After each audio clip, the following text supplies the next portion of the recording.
Okay, so this is probably going to be a long video. I recently decided to try out Xlink, which, for the uninitiated, is a piece of network tunneling software that lets you play console games with system-link multiplayer support over the internet. It's mostly used in retro gaming communities to play older multiplayer titles that have had their official servers shut down. Now, this video might seem a little bit all over the place, because the process of setting up Xlink, trying out different games, and getting various old consoles online has led me down a bit of a retro online gaming rabbit hole. I'll get into that more later, though. To start with, I just wanted to give my thoughts on the multiplayer experience in some of the games I played over Xlink.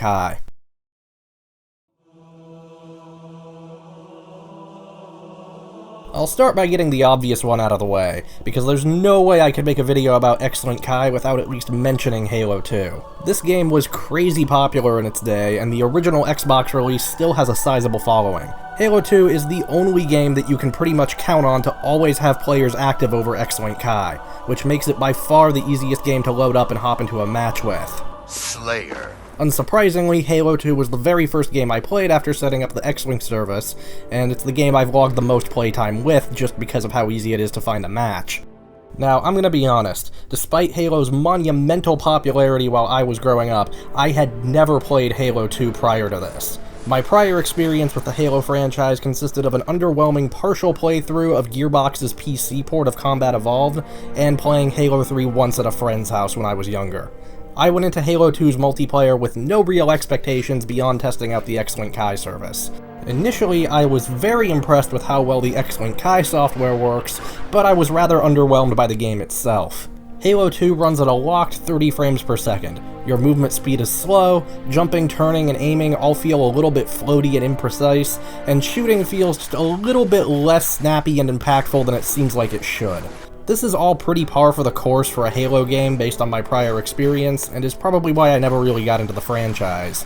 My initial impressions also weren't helped by the fact that the first few matches I was able to play all took place on Lockout, a map comprised almost entirely of blocky gray concrete in the middle of a snowstorm. Halo 2 does have some excellent visuals for a console game of its era, but this map doesn't do them any favors. After playing a few matches and getting a feel for how Xlink worked, I figured I'd just move on to other games I wanted to play more. Over the next few days, though, I found myself repeatedly coming back to Halo 2. At first it was because I was infatuated with Xlink and the idea of playing an old console game online.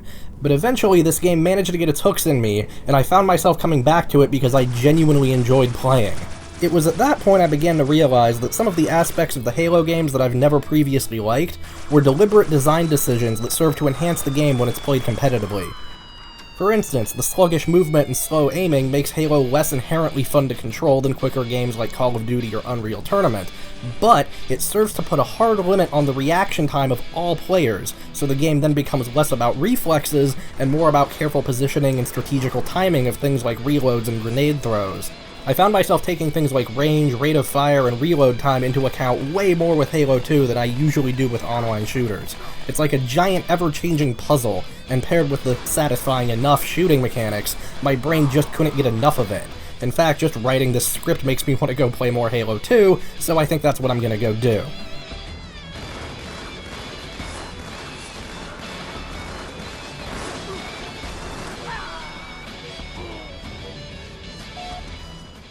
Alright, I'm back, and now to talk about weapons. The weapons in Halo 2 have a decent amount of variety to them and are surprisingly well balanced. Almost every weapon is a valid option in at least some situations, and they all have at least one or two counters.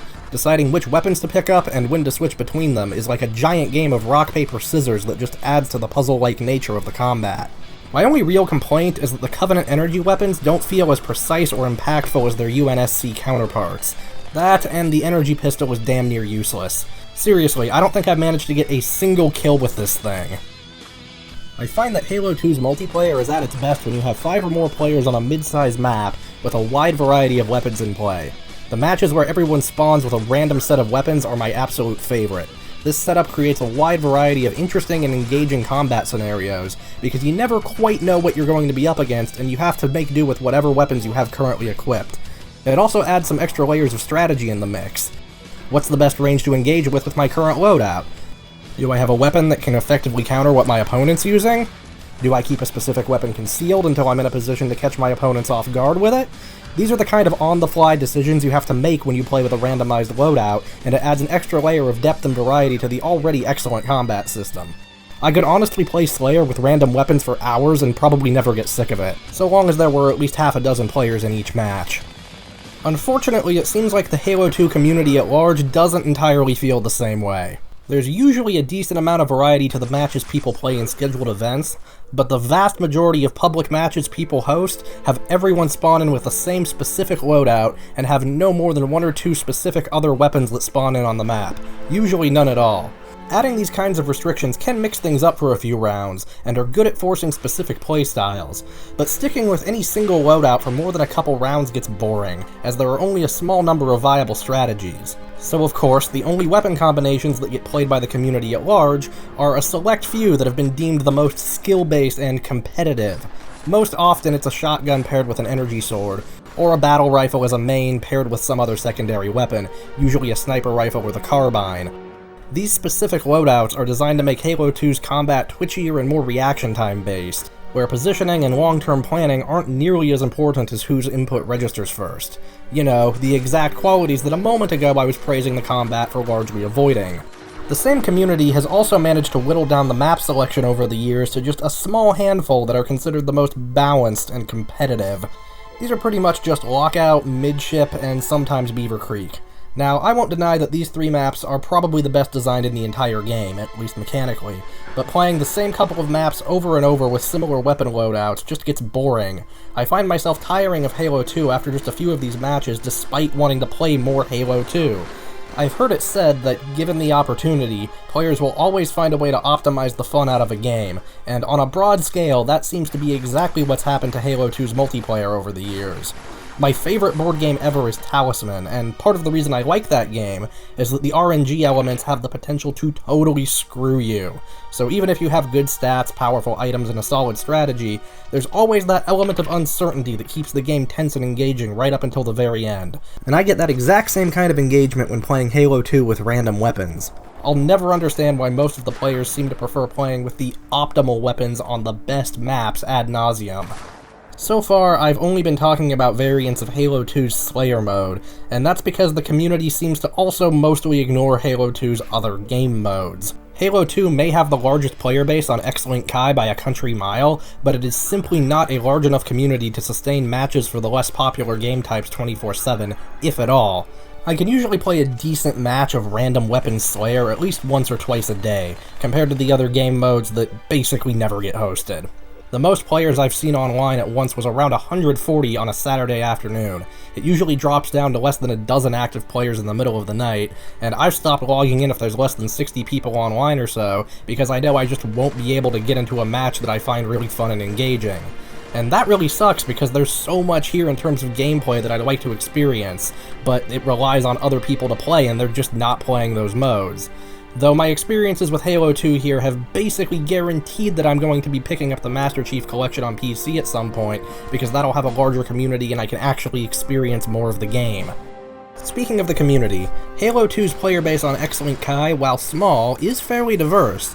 A decent chunk of the players seem to come from Central and South American countries, as the Latin America game arena is where over 90% of the matches are played, and the arena chat there is almost entirely in Spanish. I can only assume this has something to do with the insane import duties Brazil places on a lot of electronics, which I could see making an old game like Halo 2 an appealing option for people who can't afford a modern system down there. The English-speaking side of the community seems to be a little more spread out around the globe, and communicates primarily through Discord, but outside of scheduled events, they also seem to mostly play in the Latin American arenas in order to have access to a larger player base. There are a number of interesting quirks in Halo 2's current online experience that seem to arise from playing the game through Xlink Kai.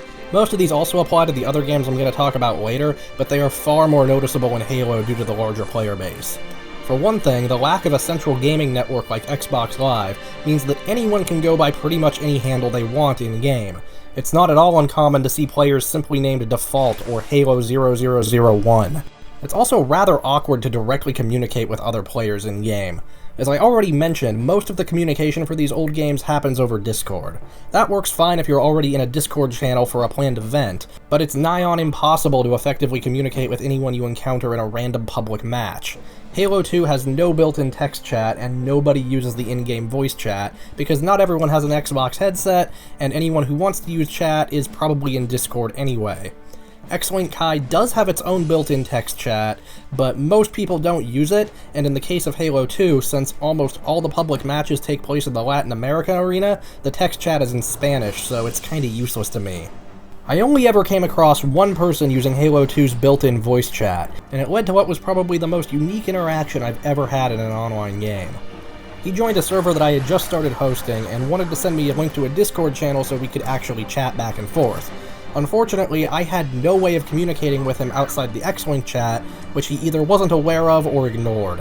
He was eventually able to specify a YouTube video for me to comment on, to which he replied to my comment with a Discord channel link, and I was able to actually talk to him. This incredibly janky process wasn't helped by the fact that the phone I was managing the Xlink server with didn't want to play nice with Discord, and my actual computer is downstairs while my Xbox is upstairs in one of the bedrooms. This incident prompted me to dig an old laptop out of the closet and set up Discord on it, after which point we chatted over Discord for several hours while playing Halo 2. He seemed like a pretty cool guy, so I'll stick a link to his YouTube channel down in the description if you're interested. I've also now dedicated nearly 3 whole pages of this video's script to Halo 2, and I'm pretty sure I wanted to talk about other games as well, so it's time to move on to the next game I played, Mechassult 2 Lone Wolf. This is a game that I had never played before, despite having a copy of it in my collection for the past several years. It maintains a decent-sized following, and there's a Discord community that schedules semi-regular game sessions. I only played a couple of matches during a single event though, because mech games have never really been my thing, and this one is no exception. The gameplay here does have a quicker pace and more arcade-like feel than other mech games I've played before, but it still managed to be my least favorite game of everything I played over Xlink Kai. I was hoping that this game might be a sort of proto-Titanfall type experience, where fighting on foot and fighting in a mech are equally viable options and there's an interesting back and forth between the two, but unfortunately not. If you're not piloting a mech in this game, you're basically dead in the water. While on foot, you move way too slow for the massive open levels designed around giant mech battles, and the only weapon you have access to is a remotely detonated mine. The only thing keeping you alive is that humans are such tiny targets compared to mechs that there's a pretty good chance no one will see you until you actually manage to get to one. Luckily, the game does start everyone out in a mech, but it's by far the smallest and weakest of the bunch. The early game seems to largely revolve around who can get to one of the better mechs littered around the map first. The mechs themselves are definitely the best thing about this game, as they should be. They're all well designed, and their size and abilities range quite a bit, with the general rule being that bigger mechs can take more damage but are slower and less agile. Each mech feels distinct to control, with the movement, speed, and handling of each one being informed by the overall design. My favorite detail on these things is the way they change color to match the color you selected for your character when you get in one. There's also a unique mech jacking mechanic. I didn't really play enough to get a good handle on how the system works, but the gist of it is that you can attempt to take over a mech that someone else is piloting, and you have to out-quick-time event your opponent to determine if you're successful or not. This is actually a pretty cool concept that I've never seen in a game like this before, and I'd love to see a similar system implemented into other multiplayer games with vehicles. Mech Jack! The actual mech combat is where I feel this game starts to break down a bit more. There are no hit-scan weapons in this game as far as I can tell. Everything you fire is a slow-moving projectile that can, theoretically, be avoided. This makes it feel like every shot you fire is on a bit of a delay. It certainly helps sell the idea that you're piloting a giant mech, but it also led me to feeling slightly disconnected from what's actually happening on screen, a feeling that's only enhanced by this game's other problems. To start with, this is a console shooter with minimal auto-aim. This is made up for somewhat by the weapons all having large reticules, and most of them dealing splash damage, but way too often I'd get a beat on an enemy and I could not keep it long enough to land a hit with this game's slow-firing weapons. The only weapons I was able to reliably deal damage with were lock-on missiles and the rapid-fire laser gun on the starting mech. Neither of these are sufficient for dealing with the larger mechs in this game on their own. Despite this, there were actually a couple of times I managed to deal a decent amount of damage to an enemy mech, but each time that happened I either died, or someone else came in and finished them off, netting all the points for the kill. Mechassult 2's scoring system doesn't factor in assists for some reason, even though the massive health pool on these things makes it fairly likely that a player who deals a majority of damage to a mech won't land the final blow. This also isn't like most other shooters where one kill equates to 1 point on the scoreboard. Mechassult assigns differing point values for each kill depending on which mech was taken down, so I see no reason why this game couldn't award at least a small amount of points based purely on damage output. Mechassult 2 also has a few technical issues that I feel drag down the overall experience. Just like Halo 2, this game runs at a locked frame rate of 30 FPS, but whereas I was able to mostly get over the low frame rate in Halo 2, it's not so easy to ignore here. I think it may be due to a lack of polish in the animation department. There don't seem to be a lot of transition animations or animation blending going on here. Everything just kinda snaps where it needs to go in the span of a frame or two whenever a new animation needs to play. The most obvious is when you're on foot. Look how the pilot model jerks abruptly whenever you change direction. This guy feels super stiff to control. The camera also isn't the smoothest. When you turn it, it just sort of starts and stops abruptly. It also shakes very erratically when explosions hit, and this combined with the delayed shooting just makes doing anything in this game feel slightly off. I was also going through the footage I recorded earlier, and I just noticed that this game has some occasional screen tearing that's too brief to notice during gameplay. I'm sure that doesn't help with any of the problems I just mentioned. Overall, Mechassult 2 is my least favorite game that I played for this video, and I don't ever plan on returning to it. I can see why it had a fanbase back in the day, but considering how poorly it seems to have aged, I'm surprised it still has such a dedicated following. And on the topic of dedicated communities, I was surprised to find that the TimeSplitters games don't have a larger one. There's a TimeSplitters multiplayer Discord channel, but it's super disorganized compared to the communities for the other games I played. TimeSplitters Future Perfect is one of the games I had specifically in mind to play when I first set up Xlink Kai, but it took me a couple of weeks of trying on and off before I was finally able to get into a match, and even then it was only with one other person. Though after actually playing TimeSplitters online, I think I can see why the games don't have a larger player base. Despite the series' status as a cult classic, I think it's because the multiplayer in TimeSplitters is incredibly unforgiving.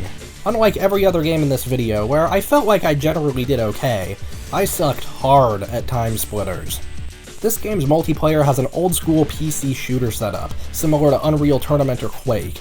Now, I usually like this. It's fast-paced, with weapon and armor pickups, no regenerating health, that kind of thing. The main problem with TimeSplitters specifically is that the time to kill here is way too low for this kind of setup. If you get hit in this game, there is almost zero time to react or retaliate before you're dead.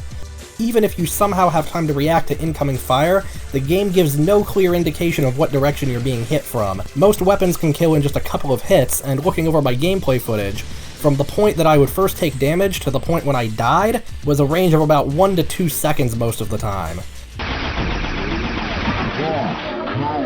And even then, if you do manage to come out on top in a scrap, taking any damage at all is basically a death sentence anyway because your health doesn't regenerate, and I could never find a single health pickup in my time playing. And I find it amusing that this game has a one-shot kill mode, because all these issues I just described make it almost redundant. Compare that to Unreal Tournament, where yeah, you can die in a matter of seconds if you're not on your toes, but the time to kill with most of the weapons is high enough that you can usually figure out where you're being shot from and hopefully fire a few shots back.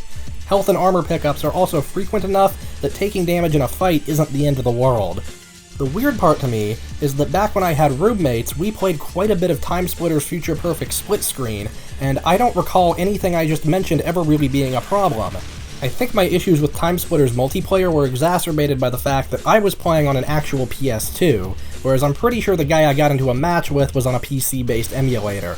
He was able to consistently snipe me from halfway across the more open maps, I assume because he was running the game at a higher resolution, whereas at the 480p I was running the game at, he only appeared as a couple of gray pixels off in the distance that I had no way of seeing clearly in the moment. He also seemed to be able to reliably kill me when I was standing alone in my base on the same map. I don't know if this is an exploit that I'm not aware of, or if it has something to do with the emulation, but I know for a fact there were people using emulators in pretty much every other game I played over Xlink Kai, but this is the only instance I'm aware of where I think emulation may have given someone a competitive advantage. Needless to say, I was fairly disappointed with the TimeSplitters online multiplayer experience. Not only because I have a history of enjoying these games in their offline modes, but unlike everything else I've talked about so far, TimeSplitters targets 60 FPS performance and actually manages to hit it on the PS2 of all things. And now for the last game I'm going to talk about in this video, but certainly not the least, I played Jak-X Combat Racing for PS2. My prior experience with this game was the exact opposite of Halo 2. I had this game growing up, and I very nearly beat the campaign. That is until I lost my save file because my copy of Jak-X is from an early pressing from before they fixed the memory card corrupting save bug. This game also has a lot of other weird bugs, mostly later in the campaign. I could tell it was rushed, even as a kid, and in recent years I had mostly written it off as a quick cash grab that Naughty Dog put out to keep the lights on while Uncharted was in development. Imagine my surprise then when I discovered that not only does this game still have a dedicated online player base, but it's also one of the larger and more organized communities I came across, which makes it one of the easier games to get a match in over Xlink Kai. Jak-X is essentially just the driving sections from Jak 3, but a little more fleshed out and adapted into a kart racer. Despite its somewhat basic formula, Jak-X holds up surprisingly well. I hadn't played this game in probably around 12 years, and I had forgotten just how much fun it is. It does get a bit repetitive after a while, but there's a lot to like here. The power-up system is somewhat unique in that there are multiple types of power-ups based on the different colors of eco present in the Jak universe. Offensive weapons, defensive weapons, health, and speed boosts.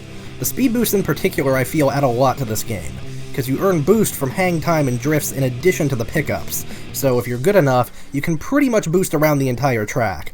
The boost also lends an incredible sense of speed to the driving that I've not really felt in other kart racers. The driving in Jak-X feels like it sits somewhere between Mario Kart and Burnout, but it's generally harder to control than either of those.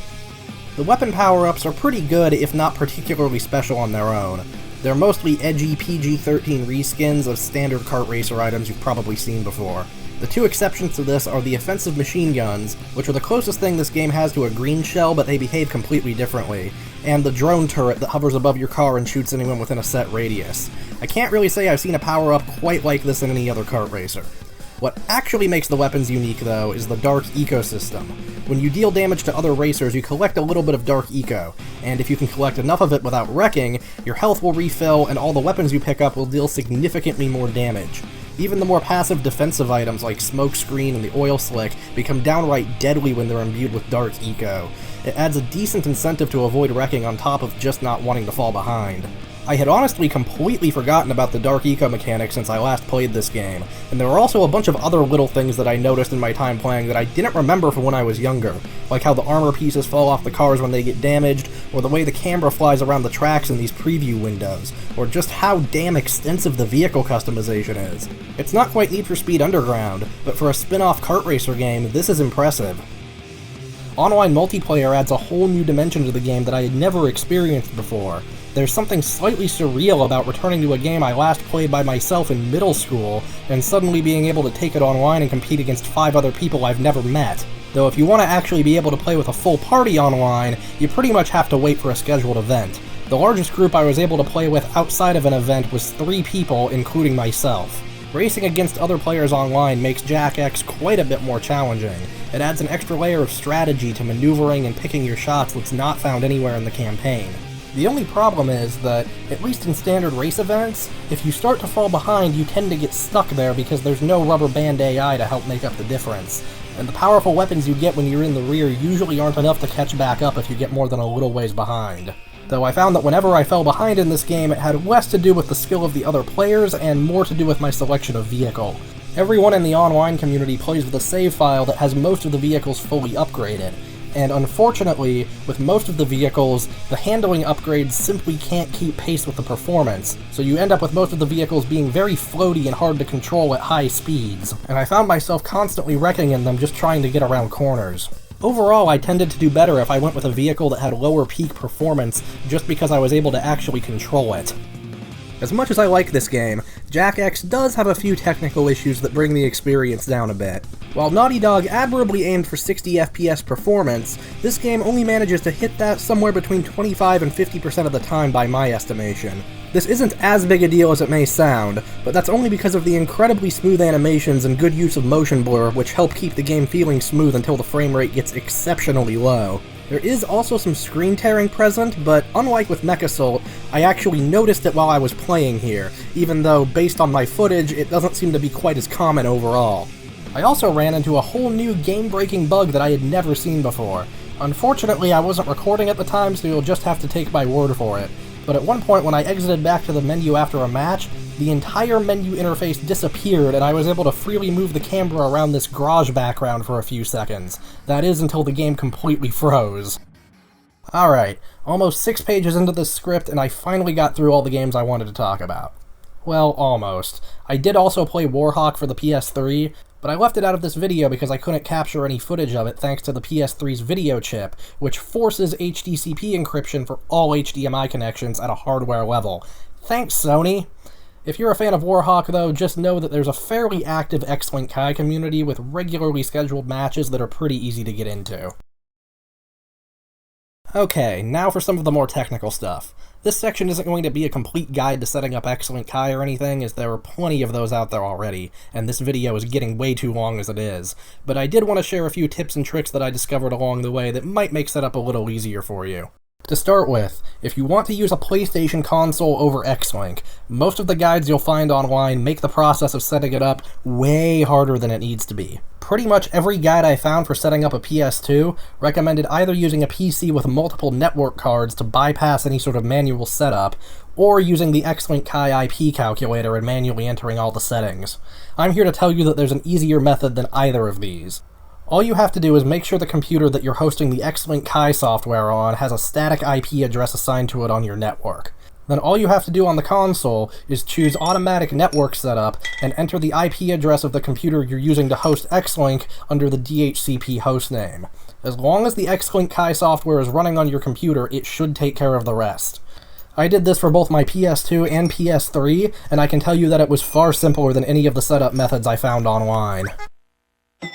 The other piece of advice I have is that if you already have some kind of always-on local server on your network, you should see if you can use it to host Xlink Kai, at least if you plan on using original hardware instead of emulators.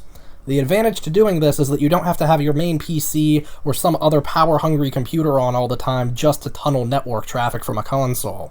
In my case, I already had a Raspberry Pi running a Pi-hole DNS server on my network, so 80% of the work I needed to set up Xlink Kai was already done for me. It was just a matter of copying the software to the server, and I had a setup ready to go that I could manage from any computer or phone in the house via SSH and the Xlink Kai web interface. Okay, just one more quick thing I wanted to touch on before I completely wrap up. PS2 games that use DNAS. DNAS was Sony's anti-piracy check that would run on all PS2 games before allowing them online. Unfortunately, Sony shut down the official DNAS servers a few years back, and most games that use DNAS don't have a system link option, so it's not currently possible to play them over Xlink.